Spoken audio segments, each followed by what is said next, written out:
With the announcement of the end of service of Shadowverse Classic on July 1st, I think it's July 1st, um, it's about time I make a video that I've always wanted to make but just never got around to it.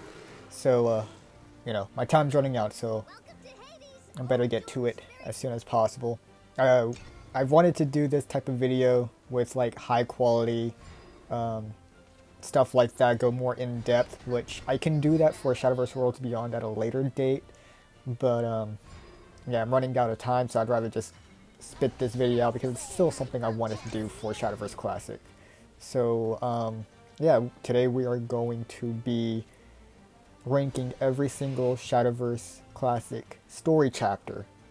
And if I sound different than my other videos, it's because I do sound different. I'm using my Apple earbuds and recording this on my phone right now, so please bear with the please bear with me with the bad quality. I apologize. Anyways, let's get to it. So, chapter 1, The Morning Star. This is the introduction to the main characters of the story. Very, very slow pacing, and in my opinion, just probably the game's weakest. So, it's really difficult to actually care about the story and get into if it has such a bad first impression. But it's also extremely vital. So like you don't want to skip it because obviously you're not going to understand the backstory of these main characters if you just skip it. So it is very vital. So it sucks that the very first chapter is like the worst chapter. Um, I don't know how I'm gonna rank this one. I would probably say D tier, to be honest. It's not very good. Easily the weakest one. I don't want to say F, mainly because of how vital it is. But man, it's not a very good chapter, and it does not do any like it's basically disrespectful to the rest of the game because this game does have some good stories. This one sucks. I don't want to give it F though. I don't think it's F tier. So I want to give it D tier. Now for the Guild War, this is chapter 2. This one was much better than the Morning Star. Wasn't great, but it was good. It was definitely entertaining, kept me interested. My favorite characters were Eleanor and Maisha. I feel like I don't remember what the guy's name, but like the main antagonist, or at least the what the story makes you think is the main antagonist, kind of weak. Can't remember what his name is. Um, for more context, he's the one that Erica sides with at the very beginning. I feel like that whole part was a little bit weak, but everything else about it was really good. Um, I want to I want to give it I want to give it a B tier. This one was pretty solid. Now, chapter 3, Invasion of the World Reaver. This one was pretty good. Um, this is the one where Mono makes her first appearance, and Tetra, and all the mechanical robots. This is was this the one that brought in the Machina trait? I'm not sure. I wasn't actually around for the game like super early on in its life cycle. I got on Shadowverse Classic. I want to say like midway through, mid to late. So yeah, I'm not exactly sure if that trait came in with this story or if it came in like previously. But it was a decent story. Um, Hold on a second. So the thing with Invasion of the World Reaver is that it has two worlds in it. You have the Machina world. I don't remember what it's called. And then you have that one forest world as well, and I did not like that one at all. The only thing about that is that's where Fluffy Butt is. Commander Meowskers, or whatever. Arisa called him Fluffy Butt. and that was kind of funny, I guess. But that half of the Invasion of the World Reaver chapter sucked. But the first chapter, where Baphomet is the main antagonist, which I guess he's also technically the main antagonist later on in the chapter as well. That first part was really good, but I did not like Baphomet as a villain, because he was just your generic old I'm evil because I'm evil type of dude. He was very boring in my opinion, but all the other characters were great in the first half, and the second half came in with the forest, and I just didn't care, man. I did not care for it. So this is a really hard one to rank because the first half was so good and the second half was pretty dog shit.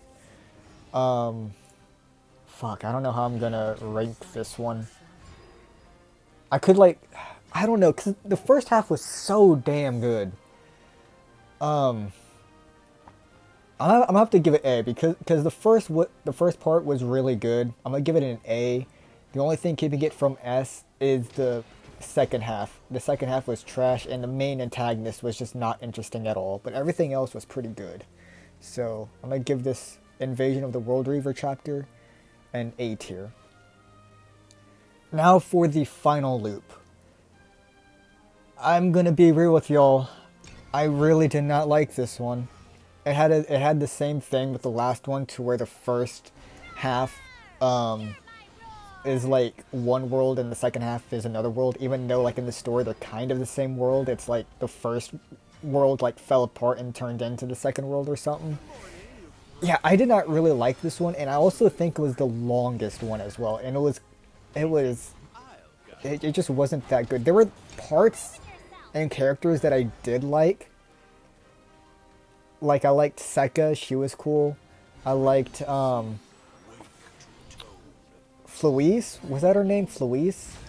The fucking like time bending girl that had a southern accent. I don't remember what her name was. I think it was like Fluise or something like that. She was cool. I liked her. Almost everyone in the first half of the story I didn't like, except that one girl. And then same thing with the last one. Like, Sekka was somewhat interesting, but she didn't really have that big of a role to play in the story. The writing really took a nosedive in the second half, like especially that part with the ghost sword or something. Oh, that was so bad. I kind of want to give this one an F, not gonna lie. There's some, like, again, there's some parts about it that I liked, but overall, I just did not like this one. I don't even know if there's an F on my thing. I'm gonna give it the lowest one. The lowest tier. It's probably F. Now, the Imperial Inn. I don't think I have any complaints about the Imperial Inn. This was my favorite chapter of the entire game. The characters, all the characters were top notch. The antagonist was actually interesting for once. Like, he didn't necessarily feel like that bad of a guy at first, and then you start to understand his motives. Like, he is still a bad guy, but you start to understand his motives. Like, he's not driven by just evil, you know? It's just he wants a good thing, but goes about getting that in a bad way. So, like, it was a very interesting story. Very good dynamic between Itsuki, I think it was, and then the main antagonist. Hold on, let me check. Itsurugi, and then I don't remember what the main antagonist name is. But yeah, Itsurugi, and then the main antagonist. Like, that dynamic was so good, and then the plot twists were also just so good. The pacing of the story was so good. Everything about this was so good. The mystery behind the Empyrean Inn, the mystery behind about that ghost girl. What was her name? Annie, I think her name was. Again, I gotta check. Annie Sage. Man, everything about this was so good. This is going to be an S tier chapter. Just perfection. Like, it was. every chapter after this, some were still good. There's only 2 chapters after this. They were still good, but man, the Empyrean Inn is the perfect Shadowverse chapter. Easy S tier. Now, for Lessons of Lanecrest, this was also a long one, and it also had like branching paths, kind of. It wasn't really like branching path of like your outcome or your decisions change the outcome or anything. At least not that I remember. What I remember is that there's branching paths, but they're like you still have to go through each one. You know, it wasn't like a. It was more like a task. You have to do all 3 paths, and then it still ends up in the same area, but you have to do all 3. But you could like do them in whichever order you wanted. Didn't really do anything for me, but the story was slow. The story was really slow at first, and it was still somewhat interesting. It was not my favorite by any means, but it was good. It was also a really long one from what I remember. I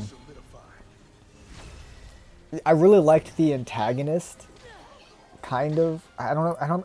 This was a little bit complicated. I don't remember if it was necessarily the antagonist, but there was a part within like the library where this one character was basically under like control over this other character who's trying to live out a some weird fairy tale. It was pretty interesting. It may not have landed in the way that they intended it to, but it was interesting enough that kept me entertained. I would give this an A just because of how intriguing this one actually is. So, Lessons from Lanecrest. This is an A tier for me.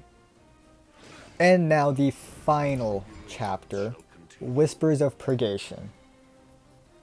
This felt weird.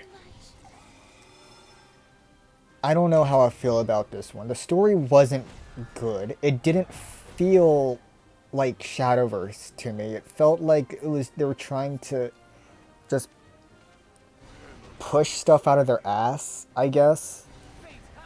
I don't know. This one did not click for me.